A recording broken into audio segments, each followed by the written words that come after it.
Hey guys, welcome back to Zethythonix channel. Today we are going to be taking a look at the Gundam Plutone from the HG00 line. Wow, such a long time haven't seen any HG related to the Gundam 00 series. At the moment, we got two more left. Bandai give us the predecessors of the H.L.M.S and Kyrios, and the second generation will be complete. I am full of expectation towards this Gunpla because HG00 is quite old, but Plutone is a new mode, so I should see some excellent work instead of the old problems like articulation or too many recoloring. This video is not sponsored by Hobby 096, but I pre-ordered from them before they send me the deal, so make sure you check them out. Link is in the description, and make sure you search Hobby 096 on Facebook and like their page. 500 likes and there will be a giveaway where you have a chance to win a PG, 2 MG, free RG or 20 different vouchers for your purchases.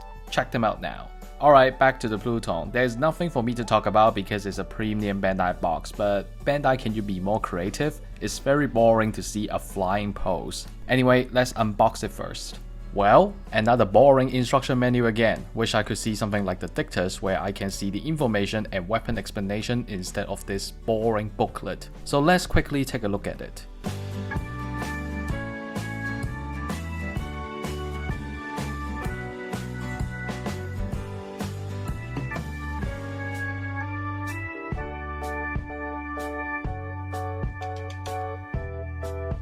I noticed the runners are quite colorful this time, so I assume the colors will be like the modern standards. Bandai, when will you rework all the 00 units? All of them need a HG rework. As I said, I had high expectation towards this Plutone and I'm definitely waiting for the surprises.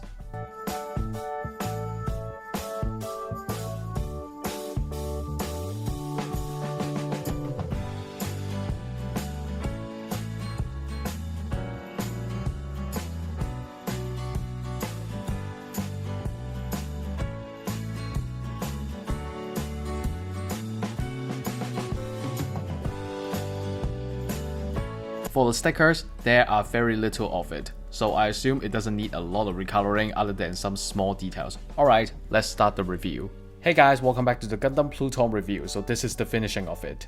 First, if you built the double HGs before, you will definitely have a different experience this time, as this model is night and day difference compared to the older 00 models. The colors are amazing, not much repainting required, maybe a little bit of black, but Gundam marker could solve this problem easily.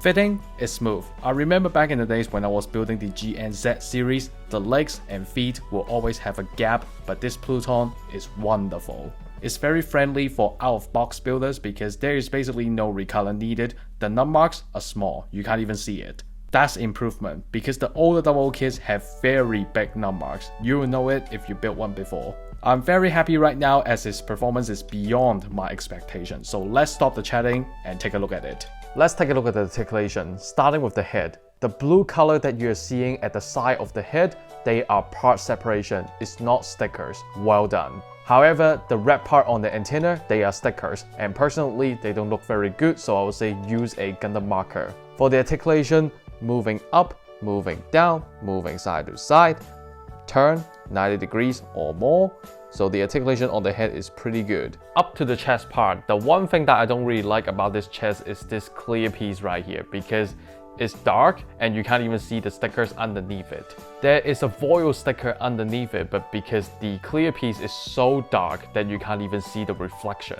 For the articulation part, unfortunately, it's just a ball joint at the middle, which means there are no extra movements. So what you can do is just turn the Gunpla side to side like this. On the shoulders, you will see the GN fuel generators. Turn it to the back, you'll notice the cables are connected on the back waist, which means the articulation on the arms will be slightly affected.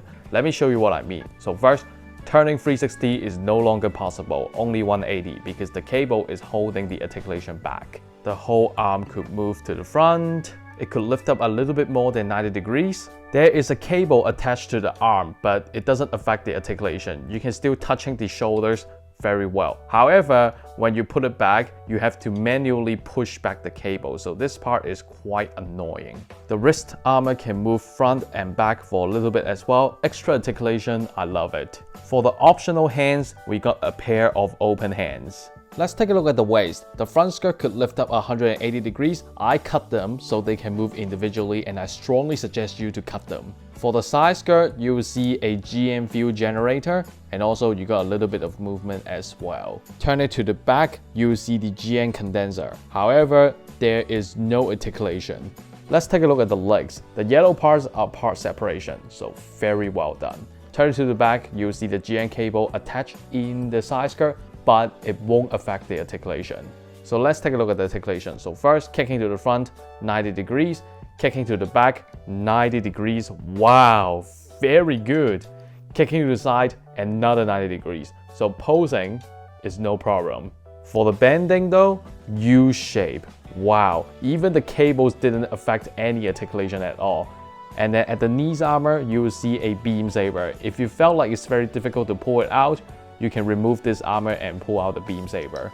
For the beam saber, we got two effect parts. We got a pair of long blades and a pair of short blades. For the feet part, we can move back and front. It's a ball joint, so you can adjust it 360, very free.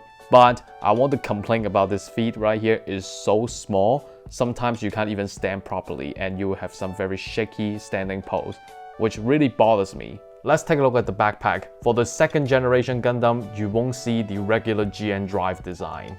I don't know the exact name, but I think this is called like the prototype GN drive or something like that. I actually don't really know because I have a long time haven't taken a look at the OOP. But it doesn't really matter because the mechanics in it is amazing. So first, this is part of the core fighter, as you know. And how about I just show you how to assemble the core fighter. First, you need to remove the GN drive and the wings. Turn it to the front, you remove the cockpit. Now I got all the core fighters part. I want to talk about the middle of the core fighter. This part right here is very rare to see HG kits actually have core fighter color separation because usually we just get plain white. This time Bandai gave you all the colors on the core fighter, and I just want to say that, oh my god, I'm so impressed right now. So let's quickly assemble it. First, you need to take the cockpit piece and then put it to the front like this. Flatten the wings and then you turn it like this. And then you expand the wings from it. And now all you have to do is just connect it together. And this is the core fighter. It looks pretty good in my opinion. Let's talk about the accessories. So first, we got the GN rival right here. The scope is a sticker, but it's okay. And to put it onto the Gundam is very easy. Just like this, and you're done. The last accessory, we got the shield right here. Every color that you're seeing right now is all by parts. I remember back in the days when I was building the Nadleeh, the shield is plain white, all the colors on it were stickers. Nowadays, it's all by part separation. My god, when can Bandai rework all those 00 HG kits? To put it on the Gundam is very easy. Just connect it to the forearm and done. Look at this, very easy. Alright, we've come to the end of the review. I would like to talk about this Gundam Plutone before closing it. If I make another update list of top 10 premium Bandai XG, this Gundam is on the list. I like the double designs, but their XG honestly are quite bad, but this Plutone made me put the money on the table and happily accept it. This premium Bandai is a must buy, ladies and gentlemen. You got a good price on whatever platform, just do it.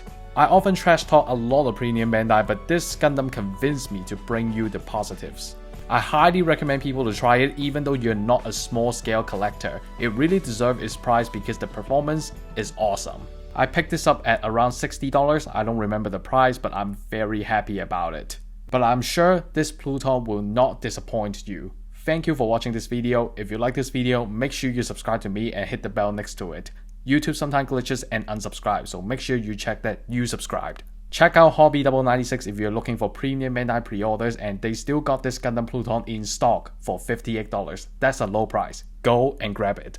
Donation link is in the description, and I'll see you in the next video. Goodbye.